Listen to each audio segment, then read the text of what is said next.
Oke, lalu kemudian sekarang apa yang Mbak Ulfa harapkan dari Ibu? Aku sih pengennya ini Mas, aku perlu kasih sayang aja gitu Mas. Dari kecil kan aku nggak ngerasain gitu. Aku pengen kedua orang tua aku tuh tahu rasa aku gitu. Sekarang aku iri gitu Mas melihat teman aku bisa sama orang tuanya. Oke, gini, Mbak Ulfa, bagaimana kalau kita mediasikan Mbak Ulfa berbicara langsung dengan ibunya, karena kita sudah telepon ibunya dan ibunya bersedia untuk ngomong, tapi pada saat kita undang dia nggak mau. Pak Ustadz, nggak apa-apa, setidaknya kita mencoba mencari jalan keluar permasalahan Mbak Ulfa sama ibunya, dan alhamdulillah seperti di ujung telepon sudah ada ibunya. Assalamualaikum. Waalaikumsalam. Dengan Ibu Reni, betul? Iya betul, saya Ibu Reni. Ya, Ibu Reni, terima kasih sudah mau menerima telepon kami. Di depan mungkin tim kami sudah berbicara terlebih dahulu dengan Ibu Reni. Dan sekali lagi kami mengucapkan terima kasih Ibu Reni sudah menyempatkan waktu. Di sini di studio ada anak Ibu, kami memanggilnya si Ulfa. Tapi Ibu pasti tahu nama aslinya seperti apa karena semuanya juga sudah kita kasih tahu. Nah, di sini si Ulfa sedih Bu karena sempat terucap dari omongan Ibu bahwa Ulfa ini anak durhaka seperti itu. Benar, Ulfa tidak kepingin seperti itu gitu karena Mas, kan saya sakit. Dia nggak mau ngurusin saya gitu. Apa itu namanya nggak anak durhaka Mas?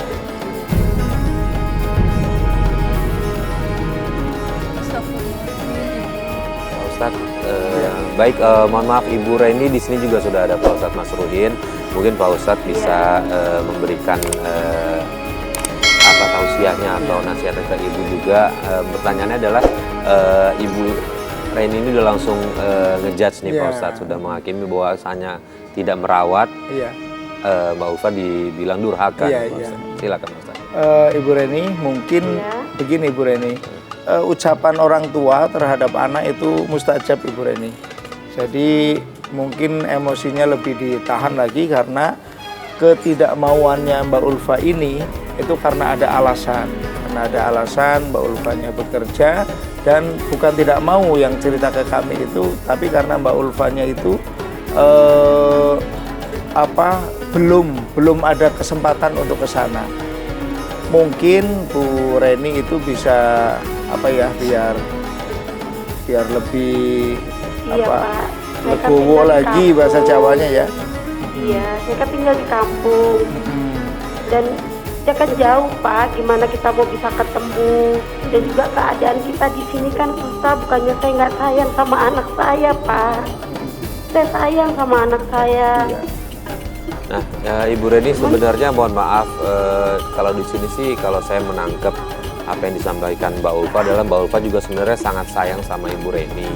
Dia cuma ingin ada kasih sayang dari seorang ibu yang itu dia tidak dapatkan. Apalagi setelah Ibu Reni menikah dengan suami yang baru, ada miskomunikasi di situ, ada sesuatu hal yang terjadi tapi tiba-tiba langsung amarah yang ada di situ. Nah, itu yang disayangkan sama Mbak Ulfa.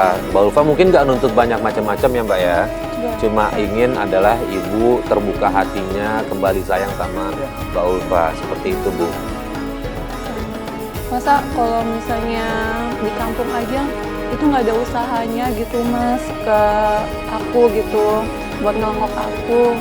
Ya kan ibu jauh ibu jauh, ibu di kampung, dengan kamu di sana. Nah, maksud aku Ibu kalau kok nggak ada ketemu kan kita usahanya butuh, gitu Ibu. Iya, kita kan butuh biaya juga kalau mau ketemu. Baik Ibu Reni, saya juga mau tanya sama Mbak Ulfa. Mbak Ulfa sebenarnya ada usaha juga nggak ke tempat Ibu? Karena adabnya adalah harusnya anak ya Pak Ustadz ya. Kalau menurut kami nih, menurut hemat kami, kalau Mbak Ulfa sudah pernah ke tempat Ibu?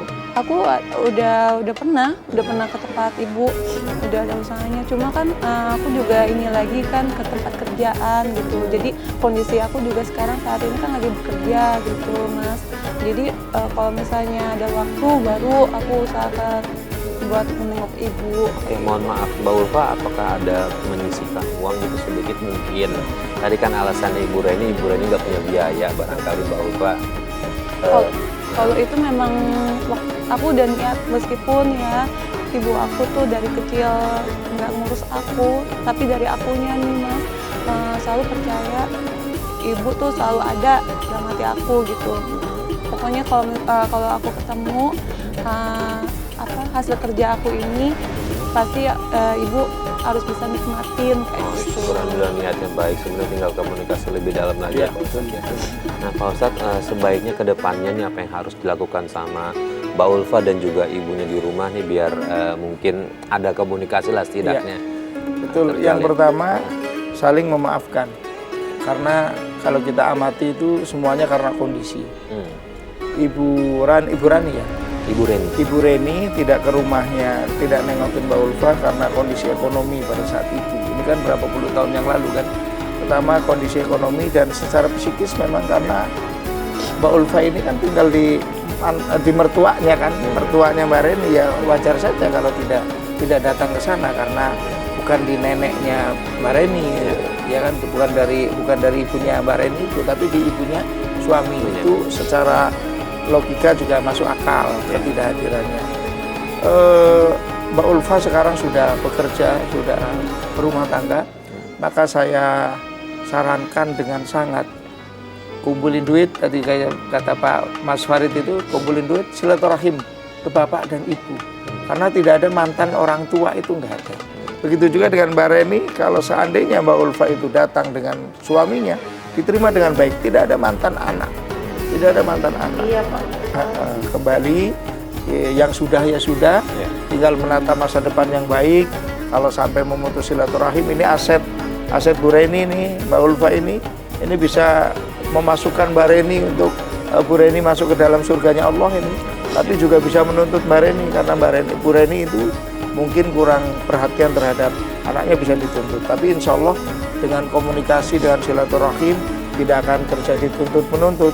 Yang ada bagaimana orang tua mendoakan Mbak Ulfa dan bagaimana Mbak Ulfa berbakti kepada orang tuanya yang tertunda, sama-sama tertunda. Ibunya nyayangin Mbak Ulfa juga tertunda, Mbak Ulfa berbaktinya juga tertunda karena dulu tidak sempat ketemu. Baik, Bu Reni, bagaimana? Mudah-mudahan apa yang Ustaz sampaikan Ibu bisa membuka hati.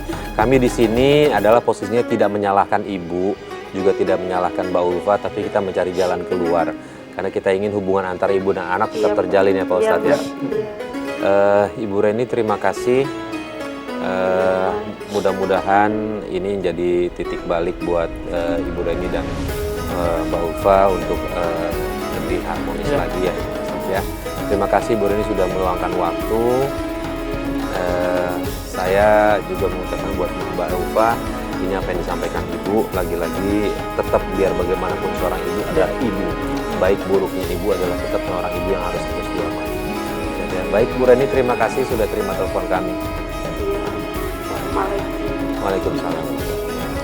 Saya dengar sih, saya senang dengar ini konsepnya, ternyata nggak serumit yang akan kita bayangkan pembicaraan ini. Saya mau juga Mbak Ulfa bisa tergerak hatinya nih, kenapa nggak ada salahnya ya untuk Mbak Ulfa juga jemput bola lah istilahnya.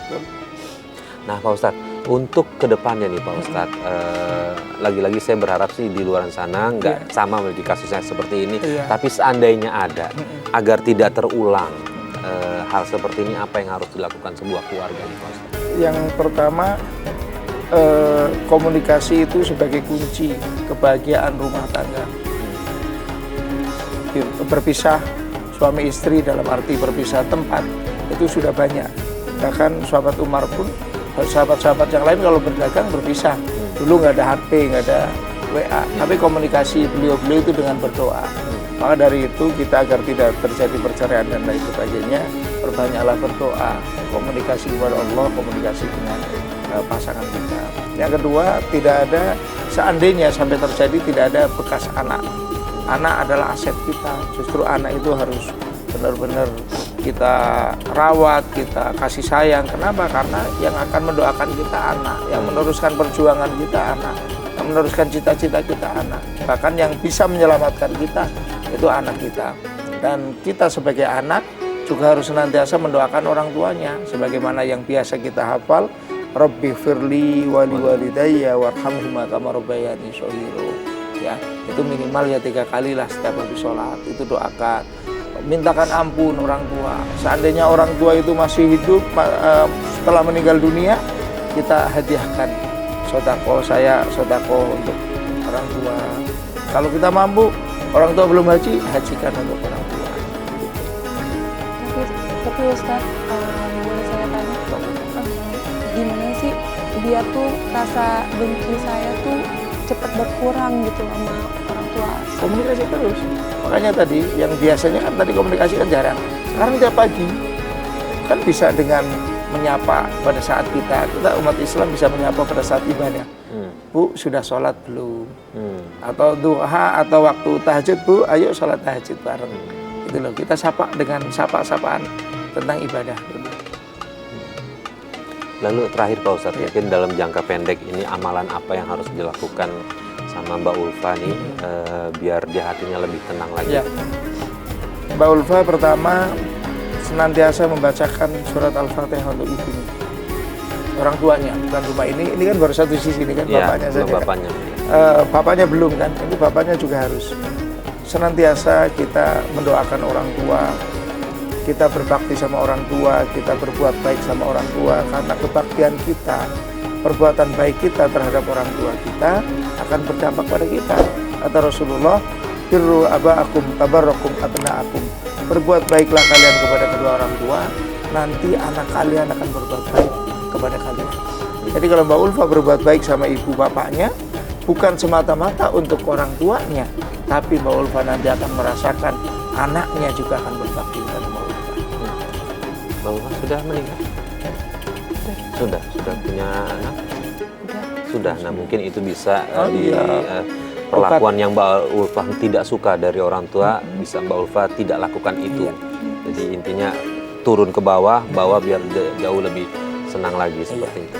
Baik, Pak Ustadz, terima kasih atas semua tausiah dan nasihatnya. Mudah-mudahan disampaikan buat Mbak Ulfa dan buat Mbak Ulfa sendiri. Saya berdoa mudah-mudahan tadi udah terbuka komunikasi lancar dengan Ibu. Teruskan komunikasi itu, jangan diputus, biar bagaimanapun itu tetap orang tua. Sama bapaknya juga jangan lupa komunikasi. Dan pemirsa, akhirnya sampai di sini Tawakal. Saya Farid Hasan undur diri. Wabillahi taufiq wal hidayah. Wassalamualaikum warahmatullahi wabarakatuh.